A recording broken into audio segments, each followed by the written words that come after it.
Hello everyone, હું Mehul sir આપ સૌનું સ્વાગત કરું છું મારી ચેનલ ધ બ્રાઇટર્સમાં. તો આજના વિડીયો અંદર આપણે ડિપ્લોમા સેમેસ્ટર 2ના સબ્જેક્ટ એપ્લાઇડ કેમિસ્ટ્રીની અંદર ટોપ 30 મોસ્ટ આઈએમપી ક્વેશ્ચન કે જેમાંથી તમારું જીટીયુનું પેપર આવશે એનો અભ્યાસ કરીશું.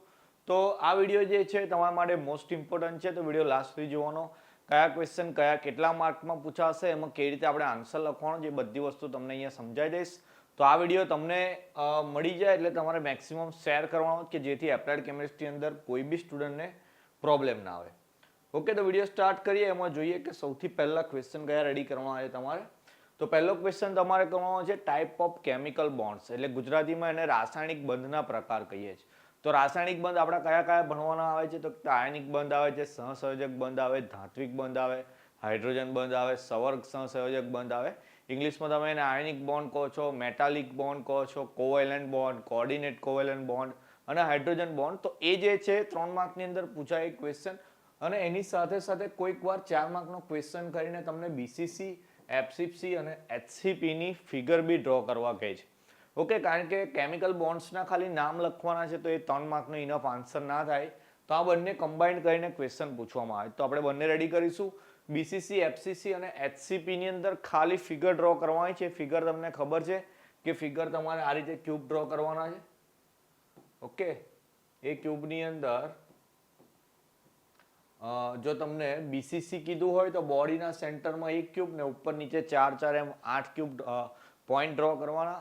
એફસીસી કીધું હોય તો ઉપર નીચે 4 ને 4 8 પોઈન્ટ કરવાના, અને ક્યુબની અંદર 6 બાજુ આવે તો 6 બાજુના સેન્ટર પર એક એક પોઈન્ટ કરવાના.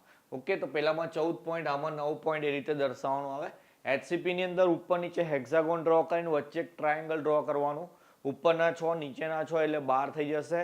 ઉપર નીચેનું એક એક સેન્ટર ને વચ્ચે ટ્રાયેંગલના 3 રીતે ડોટ્સ બતાવવાના. આઈ થિંક હું પહેલા ચેપ્ટરના અલગથી એમસીક્યુ મૂકેલા છે, એની અંદર આ 3 ફિગર ડ્રો કરતા બી તમને શીખવાડી છે.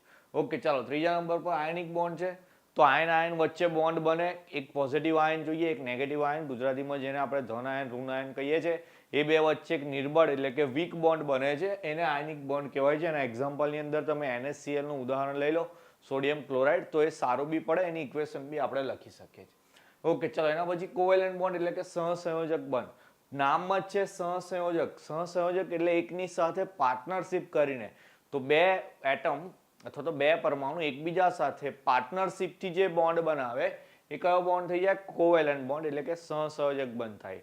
એના ઉદાહરણની અંદર તમે H2 સમજી શકો છો કે બે હાઇડ્રોજન હોય, બંને પાસે એક એક ઇલેક્ટ્રોન છે, બંનેને 2 ઇલેક્ટ્રોનની જરૂર છે, તો બંને પાર્ટનરશિપ બનાવી જાય. મતલબ કે મારો ઇલેક્ટ્રોન બી તારો છે, તો એ બે વચ્ચે હાઇડ્રોજનના 2 ઇલેક્ટ્રોન વચ્ચે જે બોન્ડ બને એ કયો બોન્ડ થઈ જાય? સહસંયોજક બંધ, એટલે કે કોવેલેન્ટ બોન્ડ થઈ જાય. એ ક્વેશ્ચન બી 3 કે 4 માર્કની અંદર પૂછાઈ શકે. ઓકે, ચાલો પાંચમો ક્વેશ્ચન છે જે 7 માર્કમાં પૂછાઈ શકે છે.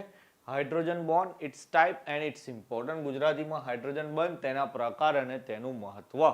તો હાઇડ્રોજન બોન્ડ છે સમજાવવા માટે કે એક જ પરમાણુ મતલબ એક જ અણુની અંદર જો હાઇડ્રોજન હાઇડ્રોજન આવતા હોય, જેમ કે H2O ની વાત કરીએ તો H2O ના અલગ અલગ અણુઓ હોય, એક લાઇનમાં ગોઠવેલા હોય, તો એક H2O નો અણુ બીજા H2O ના હાઇડ્રોજન સાથે જે એક નિર્બળ બંધ બનાવે, વીક બોન્ડ બનાવે, એ તમારો હાઇડ્રોજન બોન્ડ થઈ જાય.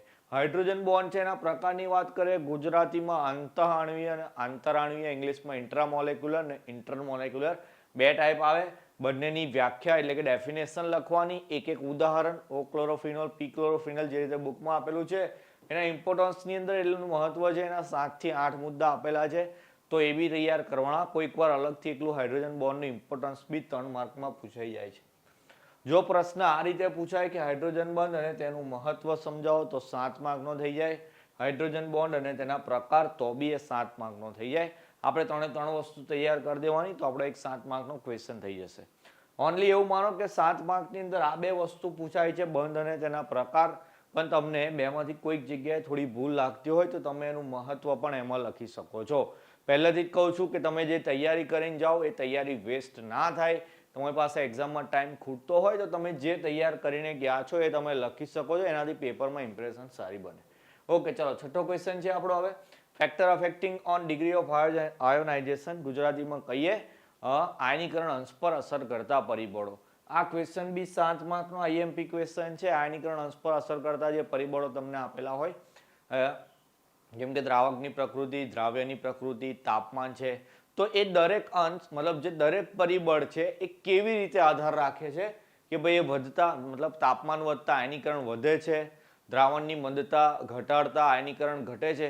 જેટલી બી વસ્તુ હોય દરેકની અંદર બે બે મુદ્દા આવશે. એટલે એવું માનો કે આયનીકરણ અંશ પર અસર કરતા ટોટલ 6 પરિબળો છે, તો તમે 6 ના બે બે મુદ્દા લખો તો 12 મુદ્દા તમારા આરામથી થઈ જશે. તો તમે 7 માર્ક એમની અંદર સ્કોર કરી શકો છો. ઓકે, ચાલો એના પછી 7મો ક્વેશ્ચન છે pH and its importance. Okay, ચલો પીએચ અને એનું મહત્વ.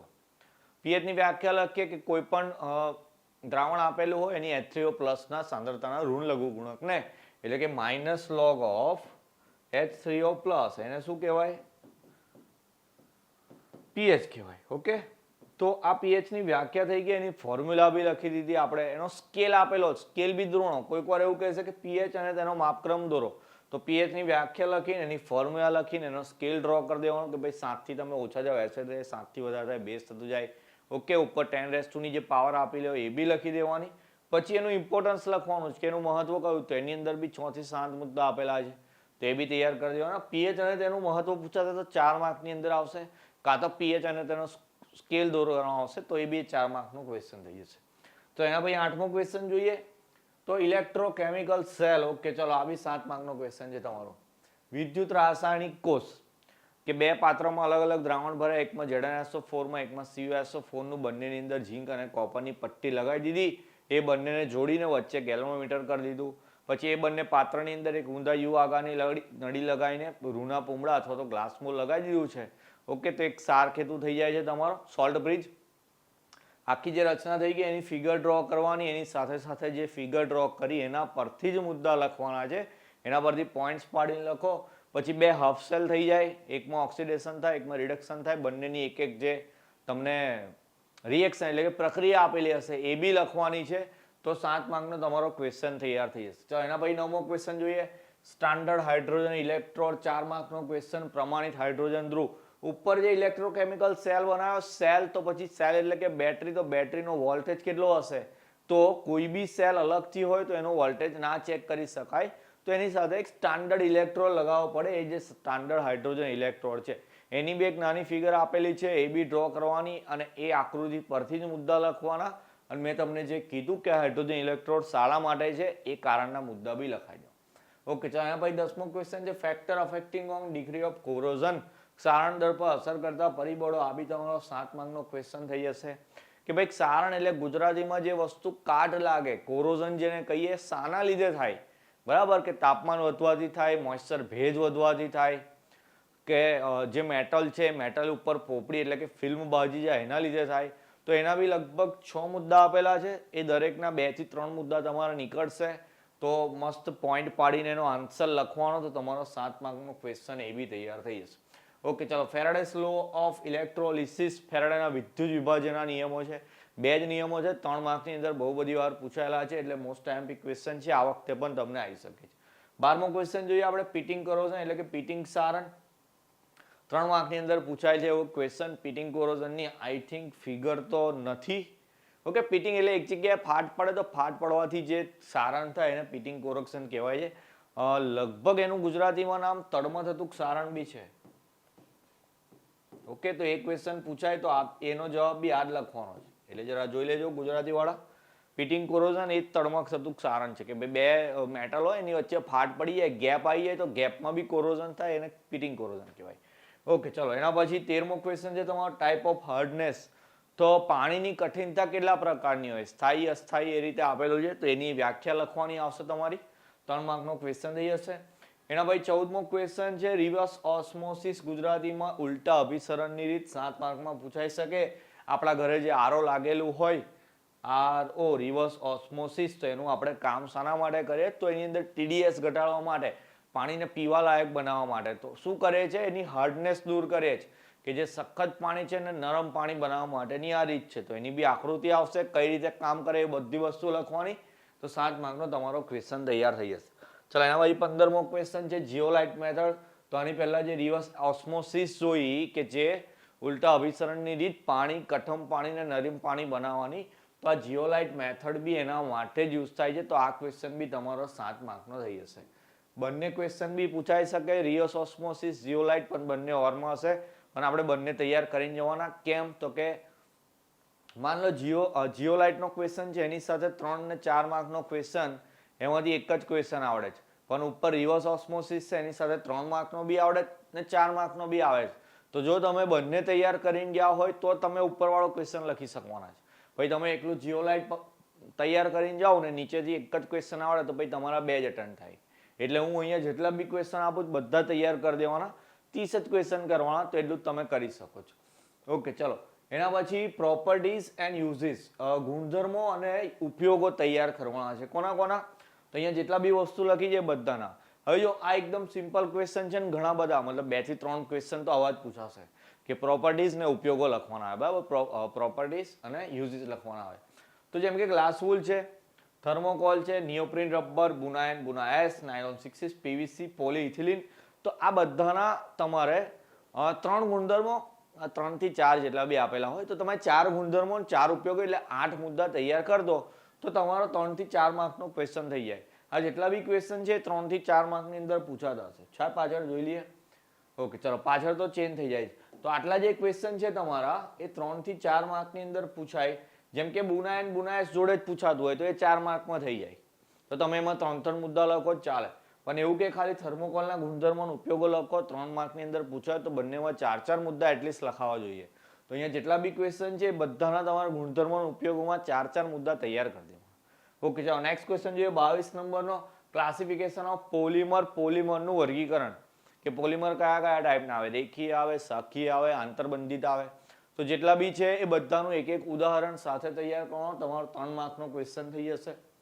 એના ભાઈ કેરેક્ટરિસ્ટિક્સ ઓફ ગુડ પેઇન્ટ, આપણે ઘેર જે પેન્ટ વાપરીએ એ તો સારું પેન્ટ હોય એની લાક્ષણિકતાઓ કઈ કોને આપણે સારું પેન્ટ કહી શકીએ. 3 કે 4 માર્કની અંદર પૂછાશે આ ક્વેશ્ચન બી.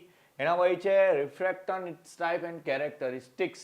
મે બી આખો ક્વેશ્ચન પૂછાય તો 7 માર્કમાં પૂછાઈ શકે, પણ જો ખાલી રિફ્રેક્ટન એની ટાઈપ એટલે કે ઉષ્માશ અને તેના પ્રકાર પૂછાય તો 4 માર્કનો ક્વેશ્ચન થઈ જાય.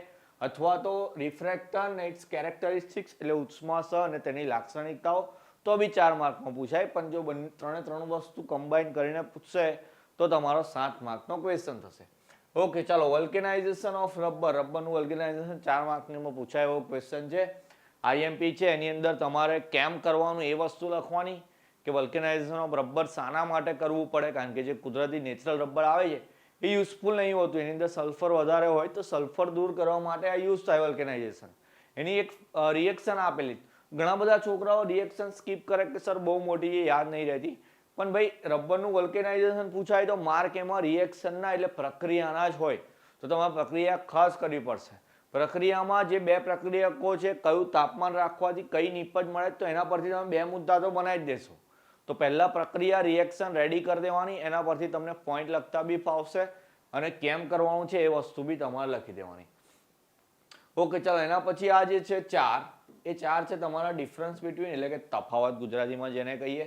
કયા કયા તફાવત છે તો હાર્ડ વોટર, સોફ્ટ વોટર એટલે કે કઠિન પાણી અને નરમ પાણી. એના પછી થર્મોસેટિંગ, થર્મોપ્લાસ્ટિક્સ, આ તો ક્વેશ્ચન આવે. અત્યાર સુધી જીટીયુમાં એપ્લાઇડ કેમેસ્ટ્રીનું એક પણ પેપર એવું નથી બન્યું કે જેમાં આ ક્વેશ્ચન ના પૂછાય હોય. એટલે આ વખતે બી પૂછાશે અને મે બી 7 માર્કની અંદર બી પૂછાઈ શકે, કારણ કે ઘણા એવા મુદ્દા એના આપેલા છે. ચલો, એના પછી ગેલ્વેનાઇઝ એન્ડ ટીનિંગ એટલે ગેલ્વેનાઇઝિંગનું અને ટીનિંગનો તફાવત લખવાનો આવશે. 4 મુદ્દા લખવાના 4 માર્કની અંદર. એડિશનલ પોલિમરાઇઝેશન ને કન્ડેન્સન પોલિમરાઇઝેશન એટલે કે યોગશીલ બહુઘટકતા અને સંઘનન બહુઘટકતા. એ પોલિમરાઇઝેશનના 2 પ્રકાર છે. હવે હું માનો કે હું તમને એવું કહું છું કે આ ક્વેશ્ચન આપણે તૈયાર કરવાનો છે તફાવત માટે એટલે કે ડિફરન્સ બિટવીન માટે, પણ 3 માર્કમાં એવું પૂછાઈ ગયું કે ભાઈ એડિશનલ એટલે કે યોગશીલ બહુઘટકતા સમજાવો. તો પછી તમે તફાવતની અંદર 4-5 મુદ્દા તૈયાર કરેલા હોય બંનેના તો તમે એવું ટાઇટલ મારીને કે એડિશનલ પોલિમરાઇઝેશન એની અંદર 4 થી 5 મુદ્દા એના લખી શકો છો. પછી એવું નહીં કે તફાવત તૈયાર કરીને ગયા પણ સર તફાવત ના પૂછાયો, પ્રશ્ન પૂછાયો, તો પછી અહીંયા તમે જે તૈયાર કર્યું છે એને પોઈન્ટ વાઇઝ લખી દેવાનું. જેટલું બી વાંચીને જશો અહીંયાથી આટલા ક્વેશ્ચન, એક બી ક્વેશ્ચનનો આન્સર નકામો નહીં જાય. જે બી કહું છું એ બધું તમને એક્ઝામમાં કામ લાગશે. એટલે જેટલા બી પ્રશ્નો અહીંયા કહું છું, એક્ઝામ બહુ નજીક આવી ગઈ તો બધા જેટલા બી અહીંયા ક્વેશ્ચન કીધા એ કરી દેવાના તમારે. ઓકે, તો આ 4 તફાવત છે. એની સાથે 30મા નંબરમાં લખ્યું છે મેં ન્યુમેરિકલ્સ ઓન વોટર હાર્ડનેસ એટલે કે પાણીની કઠિનતાને લઈને જે દાખલા આપેલા છે તમારા ચેપ્ટર નંબર 3માં આઈ થિંક ત્રીજા ચેપ્ટરની અંદર છે. તો એ ક્વેશ્ચનના આન્સર તો ખાસ કરી દેજો. દાખલો પૂછાશે વોટર હાર્ડનેસનો 4 માર્કની અંદર. ઓકે, તો 4 માર્કની અંદર દાખલા પૂછાય ને બહુ ઇઝી છે. એમાં કેવું કે બધાનું અણુસૂત્ર, બધાનું પરમાણુ દળાંક, બધી વસ્તુ તમને તૈયાર આપેલી હોય. ખાલી પ્લસ માઇનસ જ કરવાનો છે. મેં શીખવાડેલા છે, કદાચ સહેલા જ છે, મને ખબર છે. તે છતાં જો ક્વેરી આવે, આમાં પ્રોબ્લેમ હોય તો તમે ટેલિગ્રામ પર મેસેજ કરજો, હું તમને શીખવાડી દઈશ. પણ આઈ થિંક બધાને આવડતા બી હશે ને મોસ્ટ આઈએમપી છે તો કરવાના છે. તો આટલી જે 30 વસ્તુ તમને કીધી મેં, એ મોસ્ટ આઈએમપી છે તમારી એપ્લાઇડ કેમેસ્ટ્રી માટે. અને એવું સમજી લો કે તમારું પેપર જે છે આ 30 ક્વેશ્ચનમાંથી જ નીકળશે. તો દરેક ક્વેશ્ચન કમ્પ્લીટ તૈયાર કરી દેવાના, કયો આન્સર કેવી રીતે લખવાનો એ બધી વસ્તુ તમને સમજાઈ દીધી છે. તે છતાં કોઈ ક્વેરી હોય તો કોમેન્ટ સેક્શનમાં લખો, આઈધર તમે ટેલિગ્રામ પર જઈને મને મેસેજ કરો. દરેક ક્વેશ્ચનનું આપણે સોલ્યુશન લઈ આવીશું અને સારામાં સારા માર્ક્સ સ્કોર કરીશું. તમારે ખાલી એટલું જ કહેવાનું, તમારી પાસે વિડીયો આવે, તમને મળી જાય મટીરિયલ, આઈએમપી મળી જાય, તો તમારે મેક્સિમમ એને શેર કરવાનું કે જેથી તમારું જેટલું સારું રિઝલ્ટ આવે એટલું જ તમારા ફ્રેન્ડ્સ કે રિલેટિવના આવે. ઓકે, તો મળીશું હવે નેક્સ્ટ વિડીયો અંદર કોઈ બીજા સબ્જેક્ટના આઈએમપી સાથે. ત્યાં સુધી આટલું તૈયાર કરી દેવાનું, પોતાનું ધ્યાન રાખવાનું. જય હિન્દ, જય ભારત.